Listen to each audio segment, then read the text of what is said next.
गांव के आखिरी छोर पर एक छोटी सी पुरानी चाय की दुकान थी, जिसे पूरे इलाके में ललन की चाय की दुकान के नाम से जाना जाता था। मिट्टी की बनी दीवारें, ऊपर टीन की छत और सामने कुछ लकड़ी की बेंचें, जहां रोजाना गांव के लोग अपने काम से थोड़ा वक्त निकाल कर बैठा करते थे। ये सिर्फ चाय पीने की जगह नहीं थी, बल्कि गांव की खबरों, हंसी मजाक और किस्से कहानियों का अड्डा था, जहां हर शाम ढलते ही अलग ही रौनक लग जाती थी। और आज भी कुछ वैसा ही माहौल था। कुछ ग्रामीण वहां बैठे आपस में बातें कर रहे थे। कोई खेत की चर्चा कर रहा था, कोई घर की परेशानी बता रहा था, तो कोई बस यूं ही हंसी मजाक में लगा हुआ था। अरे भाई, आज तो दिन भर खेत में काम करके हालत खराब हो गई। ऊपर से ये गर्मी ऐसी कि पूछो मत। ऐसा लग रहा था जैसे सूरज सिर के ऊपर नहीं बल्कि बिल्कुल पास आकर जल रहा हो। और जब काम खत्म करके यहाँ बैठा हूं तो थोड़ा सुकून मिल रहा है, वरना घर जाकर भी वही चिंता और थकान घेरे रहती है। अरे तुम अकेले नहीं हो भाई, हम सबकी हालत एक जैसी ही है। सुबह से शाम तक मेहनत करते हैं, तब जाकर 2 वक्त की रोटी नसीब होती है।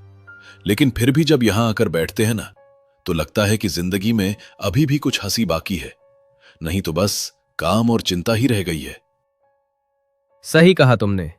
यही एक जगह है जहां आकर थोड़ा मन हल्का हो जाता है, वरना पूरे दिन की भागदौड़ में तो जैसे खुद के लिए समय ही नहीं मिलता।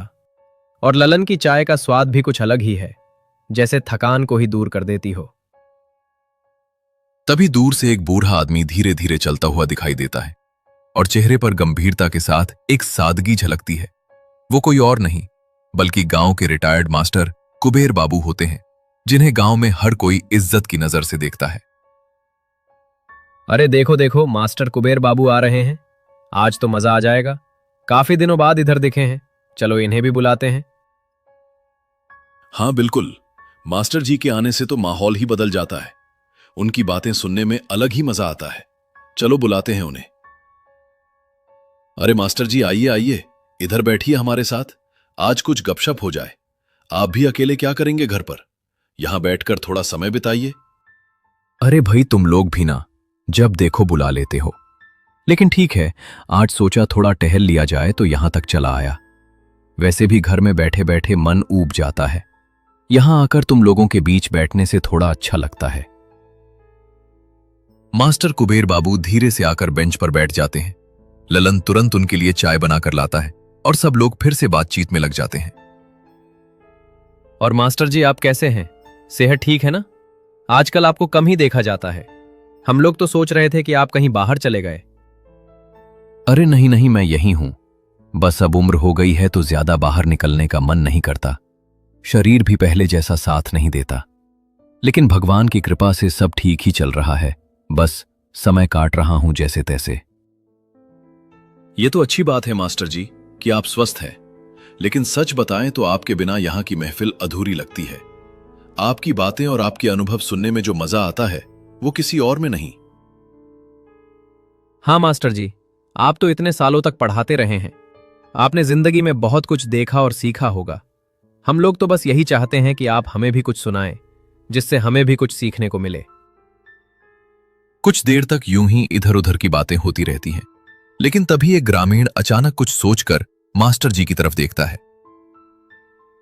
मास्टर जी, एक बात कहें, अगर आपको बुरा ना लगे तो आप अपने जीवन की कोई कहानी सुनाइए ना।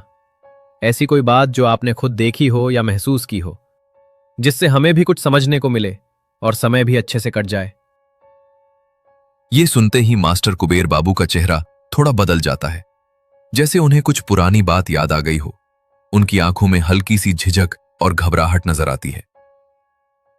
अरे नहीं भाई, अब क्या कहानी सुनाऊं मैं? जिंदगी तो बस यूं ही बीत गई। इसमें ऐसा क्या खास है जो तुम लोगों को सुनाऊं? और फिर कुछ बातें ऐसी होती हैं जिन्हें याद करना भी आसान नहीं होता। अरे मास्टर जी, ऐसा मत कहिए। हर इंसान की जिंदगी में कुछ न कुछ खास जरूर होता है, और आपकी जिंदगी तो हमसे कहीं ज्यादा अनुभवों से भरी होगी। आप जरूर कुछ ऐसा जानते होंगे जो हम नहीं जानते। मास्टर कुबेर बाबू कुछ पल के लिए चुप हो जाते हैं, जैसे अंदर ही अंदर किसी पुराने यादों से लड़ रहे हों। फिर धीरे से गहरी सांस लेते हैं और आसपास बैठे लोगों की तरफ देखते हैं। ठीक है।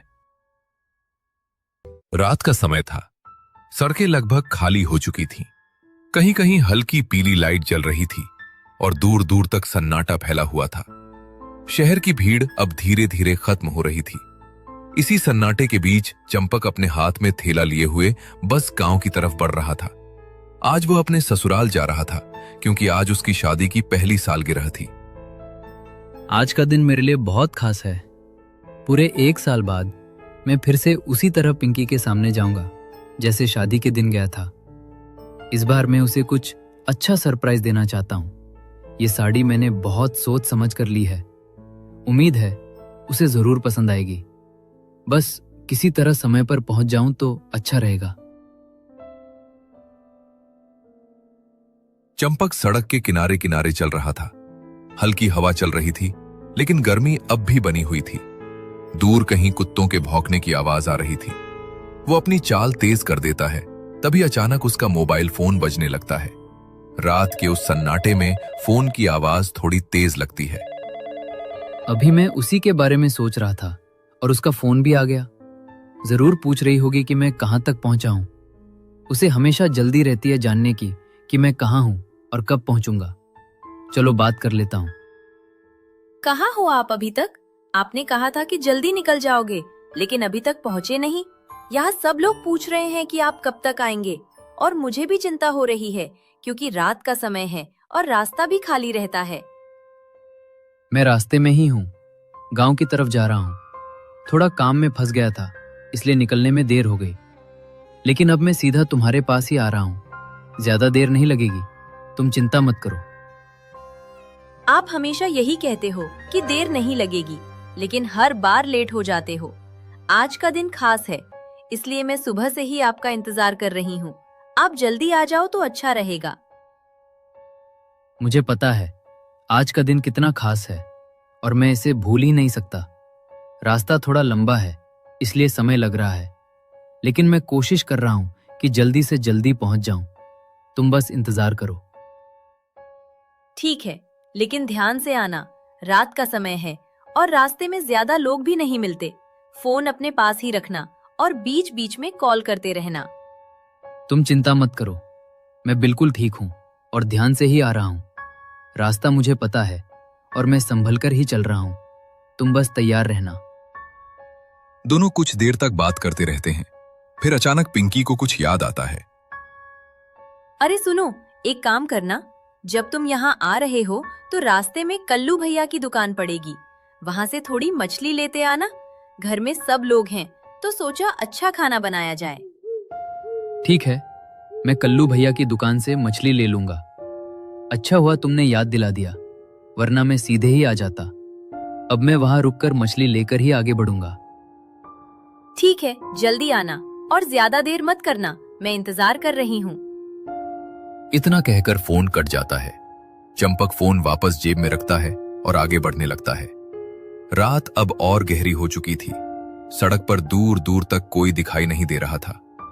हल्की पीली लाइटों के नीचे धूल उड़ रही थी और कहीं कहीं कुत्तों के भौंकने की आवाज सुनाई दे रही थी। चंपक धीरे धीरे उस रास्ते पर आगे बढ़ रहा था जहां आगे जाकर कल्लू भैया की दुकान पड़ती थी। कुछ ही देर बाद उसे दूर एक टिमटिमाती रोशनी दिखाई दी। जैसे जैसे वो पास पहुंचा, उसे साफ दिखने लगा कि वो एक छोटी सी दुकान है। दुकान के सामने एक टेबल रखी थी और उसके ऊपर मछलियों से भरी टोकरी रखी हुई थी। आसपास सन्नाटा था, लेकिन दुकान के पास हल्की सी हलचल थी। चंपक धीरे धीरे दुकान के पास पहुंचा। जैसे ही वो पास आया, दुकान के अंदर खड़ा एक आदमी उसकी तरफ देखने लगा। वो था कल्लू भैया। अरे चंपक भैया, आप इतने सालों बाद अचानक हमारे गांव में? मैं तो एक पल के लिए पहचान ही नहीं पाया, लेकिन जैसे ही ध्यान से देखा तो लगा कि ये तो वही चंपक भैया हैं जो पहले यहां आया करते थे। बताइए भैया, कैसे आना हुआ? अरे कल्लू भैया, कैसे हैं आप? सच कहूं तो मैं भी काफी दिनों बाद इस तरफ आया हूं। काम की वजह से शहर में ही फंसा रहता हूं, लेकिन आज एक खास दिन है, इसलिए सोचा कि गांव होकर जाऊं। आप तो बिल्कुल वैसे ही लग रहे हैं जैसे पहले थे। हम तो यहीं के यहीं हैं भैया, ना कहीं गए ना कुछ बदला, बस यही दुकान और यही काम। लेकिन आप लोग तो अब शहर वाले हो गए, गांव की याद भी आती है या नहीं? और हाँ, पिंकी कैसी है? बहुत समय से देखा नहीं उसे। सब ठीक है भैया। पिंकी तो यहीं गांव में ही है अभी। मैं उसी के पास जा रहा हूँ। आज हमारी शादी की पहली सालगिरह है, इसलिए सोचा कि आज का दिन उसके साथ बिताऊं। और हाँ, उसने ही कहा कि आते वक्त आपकी दुकान से मछली लेते आना। अच्छा, तो आज सालगिरह है। बहुत बहुत बधाई हो भैया। समय कितना जल्दी बीत जाता है। अभी तो ऐसा लगता है जैसे कल ही आपकी शादी हुई थी और आज 1 साल भी पूरा हो गया। अच्छा किया जो यहां आ गए। गांव की हवा में जो सुकून है वो शहर में कहां। कल्लू भैया धीरे धीरे टेबल के पास जाते हैं और मछलियों को देखने लगते हैं। फिर एक बड़ी मछली उठाकर चंपक को दिखाते हैं। देखिए भैया, आज की ताजी मछली है, अभी अभी नदी से आई है। अगर आप चाहें तो मैं आपके लिए सबसे अच्छी वाली चुन देता हूं। सालगिरह का दिन है तो खाना भी अच्छा होना चाहिए। हाँ भैया, बिल्कुल, आप ही चुन दीजिए। मुझे तो इतना समझ नहीं आता। बस इतना ध्यान रखना कि मछली ताजी हो, क्योंकि घर में सब लोग हैं और सबको अच्छा खाना चाहिए। कल्लू भैया धीरे धीरे मछलियों को उलट पुलट कर देखने लगते हैं। उनकी हर हरकत बहुत ही सावधानी से हो रही थी, जैसे वो किसी खास चीज को चुन रहे हों। भैया, ये वाली मछली बिल्कुल सही रहेगी। न ज्यादा बड़ी न ज्यादा छोटी, और सबसे खास बात यह है कि ये बिल्कुल ताजी है। अगर इसे अच्छे से बनाया जाए तो स्वाद बहुत बढ़िया आएगा। पिंकी को भी पसंद आएगी। ठीक है भैया, यही दे दीजिए। और हाँ, थोड़ा साफ करके दे देना ताकि वहां जाकर ज्यादा परेशानी ना हो। कल्लू भैया मछली को काटने और साफ करने लगते हैं। रात के सन्नाटे में चाकू की आवाज साफ सुनाई दे रही थी। चंपक इधर उधर देखने लगता है। उसे लगता है कि दुकान के आसपास कुछ अजीब सा है, लेकिन वो ध्यान नहीं देता। भैया, आप इतने दिनों बाद आए हो, थोड़ा समय निकालकर बैठ भी जाओ, 2 बातें कर लेंगे। वैसे भी रात का समय है, जल्दी क्या है। मन तो है भैया बैठने का, लेकिन देर हो रही है। पिंकी इंतजार कर रही होगी और घर वाले भी, इसलिए सोचा जल्दी से मछली लेकर निकल जाऊं। ठीक है भैया, जैसा आप ठीक समझो, लेकिन कभी फुर्सत मिले तो जरूर आना। गांव अब पहले जैसा नहीं रहा, बहुत कुछ बदल गया है। कल्लू भैया मछली पैक करके चंपक को देते हैं। चंपक पैसे निकालकर उन्हें देता है। ये लीजिए भैया, और धन्यवाद। आपने इतनी अच्छी मछली दे दी। आज का दिन और भी अच्छा हो जाएगा। अरे भैया, धन्यवाद की क्या बात है। आप अपने ही हैं, बस खुश रहिए। और हां, रात का समय है, संभल कर जाइएगा। चंपक मछली लेकर वहां से निकल जाता है। वो धीरे धीरे आगे बढ़ने लगता है, लेकिन जैसे ही वो कुछ कदम दूर जाता है, उसे पीछे से ऐसा लगता है जैसे कोई उसे देख रहा हो। रात अब पूरी तरह से अपने चरम पर पहुंच चुकी थी। आसमान में चांद तो था, लेकिन बादलों की हल्की चादर उसके सामने से बार बार गुजर रही थी, जिससे कभी रोशनी फैलती और कभी सब कुछ अंधेरे में डूब जाता। गांव की कच्ची सड़क पर सन्नाटा पसरा हुआ था। कहीं दूर से कुत्तों के भौंकने की आवाजें आ रही थीं और हवा में एक अजीब सी ठंडक घुली हुई थी। चंपक अपने हाथ में मछली का थैला लिए धीरे धीरे घर की तरफ बढ़ रहा था। उसके कदम सामान्य थे, लेकिन दिल के अंदर एक अजीब सी घबराहट थी, जिसका कारण वो खुद भी समझ नहीं पा रहा था। कुछ ही देर में वो अपने घर के सामने पहुंच जाता है, लेकिन जैसे ही उसकी नजर दरवाजे पर पड़ती है, वो ठिठक जाता है। दरवाजे के बाहर पिंकी और उसके पिताजी खड़े थे। दोनों बार बार रास्ते की तरफ देख रहे थे, जैसे किसी का बेसब्री से इंतजार कर रहे हों। पिंकी के चेहरे पर चिंता साफ झलक रही थी और उसके पिता भी असहज दिखाई दे रहे थे। ये क्या हो रहा है? पिंकी बाहर क्यों खड़ी है और पिताजी भी उसके साथ? ऐसा लग रहा है जैसे ये दोनों किसी का इंतजार कर रहे हैं, लेकिन मैं तो यहीं हूं, मैं इनके सामने खड़ा हूं। फिर ये लोग मुझे देख क्यों नहीं रहे? क्या ये मजाक कर रहे हैं या फिर? चंपक धीरे धीरे आगे बढ़ता है और बिल्कुल पिंकी के सामने जाकर खड़ा हो जाता है, लेकिन पिंकी को उसकी कोई आवाज नहीं सुनाई देती। वो अपने पिता की तरफ मुड़ती है। पापा, मुझे समझ नहीं आ रहा कि चंपक कहाँ रह गया। इतना समय हो गया है, उसने कहा था कि बस थोड़ी देर में आ जाएगा, लेकिन अब तो रात भी बहुत हो चुकी है, फोन भी नहीं लग रहा। बार बार कॉल कर रही हूँ, लेकिन हर बार स्विच ऑफ बता रहा है। मेरा दिल बहुत घबरा रहा है पापा, कहीं कुछ गलत तो नहीं हो गया? मुझे बहुत डर लग रहा है। बेटी, खुद को संभालो, घबराने से कुछ नहीं होगा। हो सकता है रास्ते में कोई काम आ गया हो या फिर कहीं रुक गया हो, लेकिन हां, मैं मानता हूं कि इतनी देर होना ठीक नहीं है। चलो थोड़ा और इंतजार करते हैं, अगर तब भी नहीं आया तो हम खुद जाकर उसे ढूंढेंगे। तुम हिम्मत रखो। चंपक ये सब सुनकर पूरी तरह टूटने लगता है। वो बार बार अपने हाथों को देखता है, अपने शरीर को महसूस करने की कोशिश करता है। ये सब क्या हो रहा है मेरे साथ? मैं यहां हूं, जिंदा हूं, सांस ले रहा हूं, फिर भी कोई मुझे देख नहीं पा रहा, सुन नहीं पा रहा। ये कैसे संभव है? क्या मैं सपना देख रहा हूं या फिर ये हकीकत है? अगर ये हकीकत है तो इसका मतलब अब चंपक वहां रुक नहीं पाता। वो घबराकर पीछे हटता है और सड़क की तरफ तेजी से चलने लगता है। कुछ दूर जाने के बाद अचानक उसे रास्ते के किनारे एक बूढ़ा बाबा दिखाई देता है। लाल कपड़े, लंबी दाढ़ी और आंखों में एक अजीब सी गहराई। बाबा मेरी बात सुनिए, मेरे साथ बहुत अजीब हो रहा है। मेरे अपने ही मुझे देख नहीं पा रहे, सुन नहीं पा रहे, लेकिन आप मुझे देख रहे हैं, आप मेरी आवाज सुन पा रहे हैं। ऐसा कैसे? आखिर मेरे साथ क्या हो गया है? बेटा, हर किसी को हर कोई दिखाई नहीं देता। इस दुनिया में कुछ ऐसी शक्तियां भी हैं जो आम इंसान की नजर से। ऐसा नहीं हो सकता। मैं अभी चल रहा हूं, बोल रहा हूं, सोच रहा हूं। ये सब कैसे हो सकता है? सच्चाई हमेशा उतनी आसान नहीं होती जितनी हम सोचते हैं। याद करने की कोशिश करो बेटा, जब तुम इस गांव की तरफ आ रहा था, सब कुछ ठीक था।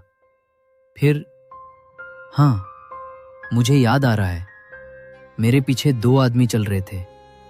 मैंने सोचा गांव के ही होंगे, इसलिए ध्यान नहीं दिया। लेकिन उसके बाद नहीं बाबा, ये सच नहीं हो सकता। मैं मर नहीं सकता। मेरे घर वाले, पिंकी, वो मेरा इंतजार कर रही है। आज हमारी सालगिरह है, मैं उसे ऐसे छोड़कर नहीं जा सकता। ये सब झूठ है। वे दोनों उस अंधेरी जगह पर पहुंचते हैं जहां जमीन पर कुछ पड़ा हुआ था। जैसे ही चंपक पास जाता है, उसकी सांसें थम जाती हैं, उसकी आंखें फैल जाती हैं, क्योंकि वहां उसकी खुद की लाश पड़ी थी। ये मैं हूं? ये मेरा शरीर है? पिंकी मेरे पास होगी, सब पहले जैसा हो जाएगा। सपने और हकीकत में फर्क समझना जरूरी होता है बेटा, और ये जो तुम देख रहे हो, ये सपना नहीं है। और चंपक अपनी ही लाश के सामने खड़ा अपनी जिंदगी की सबसे बड़ी सच्चाई से जूझता रह जाता है।